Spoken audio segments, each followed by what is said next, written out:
Hello and welcome to Shanghai Eye. I'm Wang Ying. Hello, I'm He Jian. When it comes to sports, Shanghai is no stranger to the spotlight. And 2024 was a big year for the city. Now let's dive into some of last year's highlights with Zhang Yue and see how these sports events are helping to turn Shanghai into a fanatics paradise.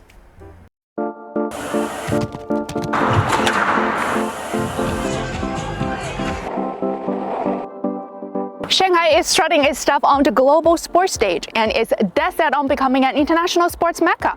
And that's not just a bunch of talk, it can walk the walk. The city hosts a slew of A-list international sports events. Take the Shanghai International Marathon, for example. Every year, it's like a carnival of endurance, where runners from all corners of the earth lace up their shoes and hit the pavement, sweating and smiling as they meander through city streets. It's amazing, 30,000 people and it's such a seamless experience. It's incredible. The 2024 Shanghai Marathon is the only marathon in China that is a candidate for inclusion in the Abbott World Marathon Majors. It's a first step on the journey for Shanghai as a candidate event, and the team here have done an amazing job at this year's event already. Then there's the Formula One Chinese Grand Prix, where the roar of engines is music to the ears of motorsport aficionados. And don't forget the first ever Formula E World Championship in Shanghai, where you don't need to wear earplugs at all. So quiet. Other than it's the biggest EV market in the world, which is incredibly important, the biggest motorsport fan base in the world, and just an incredible place to come and race. And of course, Rolex Shanghai Masters has produced some of the most epic rallies in tennis, where Swiss legend Roger Federer returned for an exhibition doubles match. Just to see Roger Federer play and hit some balls is a really special thing because he's the most elegant player ever. The F1 Chinese Grand Prix and the Shanghai Rolex Masters achieved combined revenue of 520 million yuan in 2024, a record high. For the very first time, the Shanghai Longines Global Champions Tour ran until 9 p.m., allowing spectators to watch the action at night at this newly built futuristic-looking venue in Pudong. We started 10 years ago, and we are very pleased that they have a vision to bring something like this. Obviously, Europe has more history, but China is catching up very, very fast. Some city-developed sports events have also popped up, covering basketball, cycling, and virtual sports. The Meta SVS 2024 Shanghai Virtual Sports Open featured virtual rowing, cycling, racing, skiing, and golf, alongside new additions like jumping rope and soccer. You might not be in the same area together. Through virtual sports, you're able to still compete. So I think it's really important for building a stronger community of schools together in the region. 目前我们还在考虑像虚拟舞蹈啊，包括可能虚拟跆拳道、虚拟无人机这样的一些项目，我们可能会有更多的国际运动员参与到我们全年的赛事当中来。International Olympic Committee President Thomas Bach had nothing but high praise for Shanghai during the Olympic qualifier series in May 2024. Shanghai is a place, a city open to the world, and we know Shanghai, the people of Shanghai being passionate about sport. So therefore, it was somehow a no-brainer to decide where we would go first. All these events have been a magnet for top-notch athletes worldwide, turning Shanghai into a hotbed of sporting excellence. But it's not just about the big names and high-profile competitions. A total of 60 million yuan in sports vouchers were issued in 2024 by the Shanghai government, an initiative to encourage more people to take part in different sports. Shanghai also continues to spruce up its sports facilities. They are even being squeezed into the most unexpected places, like underneath elevated highways, in the nooks and crannies of parks, and on street corners. 特别是像我们这样的运动，它是需要场地有一定的层高的，所以说对于我们这种极限运动来说特别合适。然后它高架下面也不会淋雨，所以说在下雨天我们也可以去训练。 The vibrant sports scene has locals all fired up. It's a 24/7 fitness fiesta, and everyone is invited. 像 I 人啊的话，自己的话就是比较适合这样的一个场地，然后包括它后面也会有更大的一个场馆，然后很适合我们不同的这个网球的爱好者去学习吧。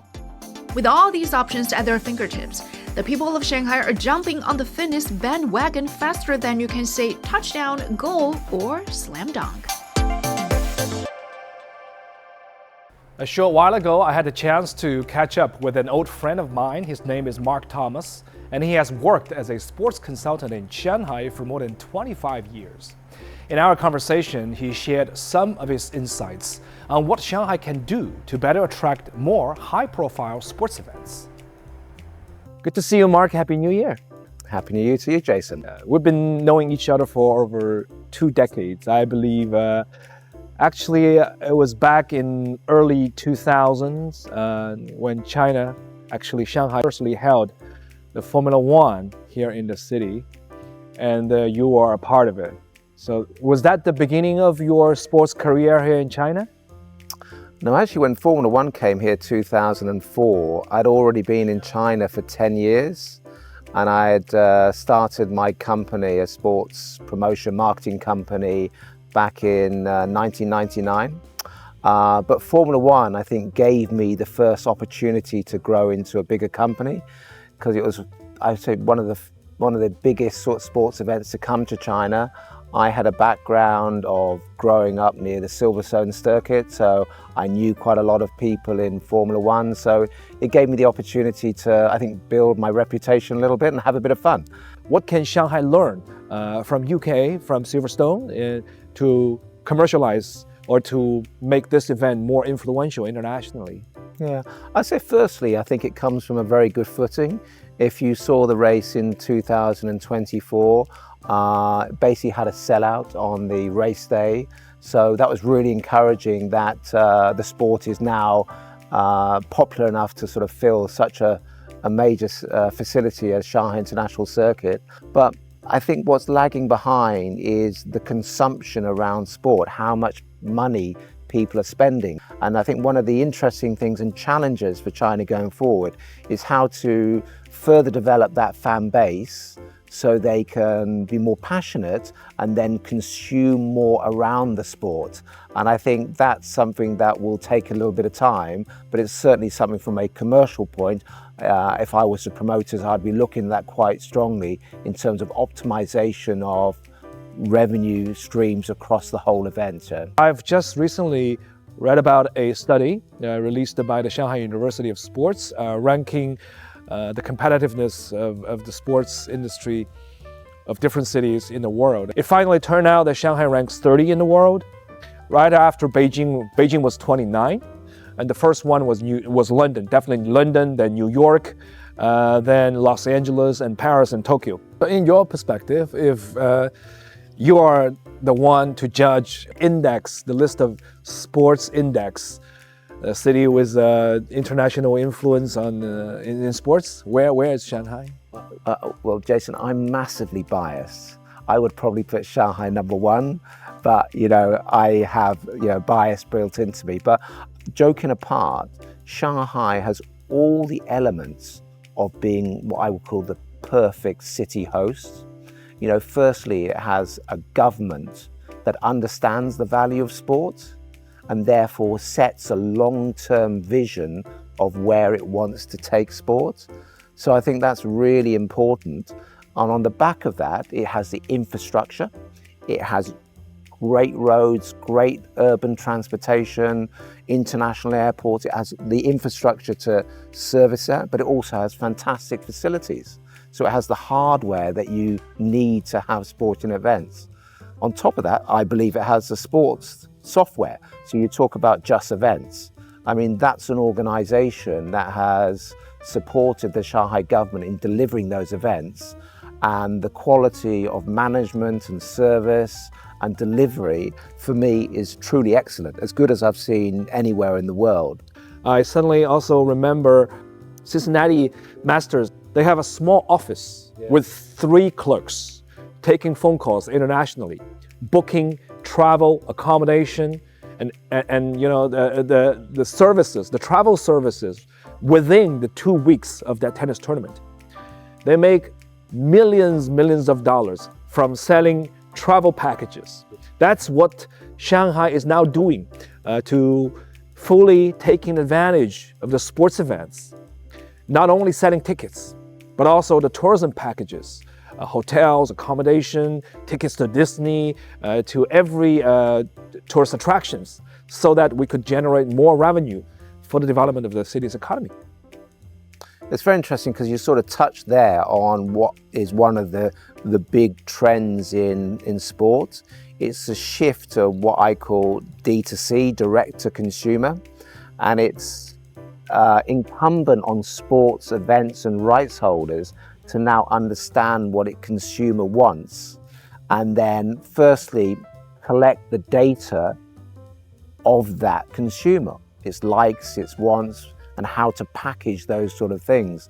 So I think it's inherent on an event that you must understand your consumer and then start to deliver real packages, whether they're tourism packages, hospitality packages that deliver what they want. Thank you so much, Mark. Wish you all the best and hope to see you soon. Well, you will see me soon. Thank you, Jason.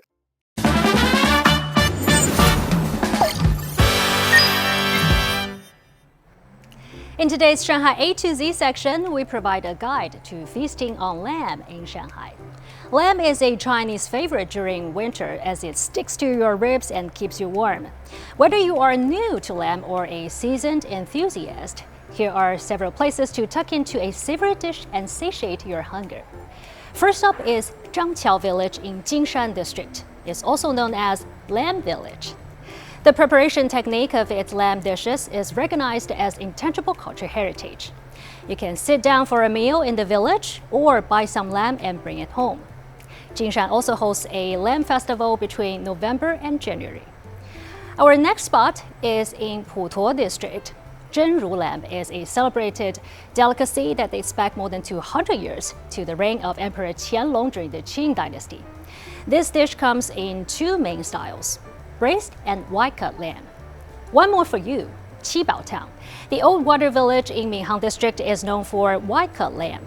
It's a favorite spot for locals who like its succulent texture. So if you've got a hankering for some lamb, there are just a few of our suggestions. If any of our viewers know of a place that serves up some quality lamb, feel free to let us know in the comments. And now it's time for the Shanghai Eye Q&A, where we search our socials and answer some of your questions. Today's question is from William from the United Kingdom. If I have a permanent residence permit, do I need to apply for the foreigner's work permit? Well, William, the answer is no. If you are a holder of a 5-star card or a permanent resident, the work permit is not required. Anyone else looking to work in Shanghai is required to register for a work permit that will be issued by the Exit Entry Administration Bureau. If you've got a question for us, you can find us on all the socials. We'd love to hear from you. You can find all our content online as well and join us here on Dragon TV Monday to Friday. Thank you so much for watching. See you next time.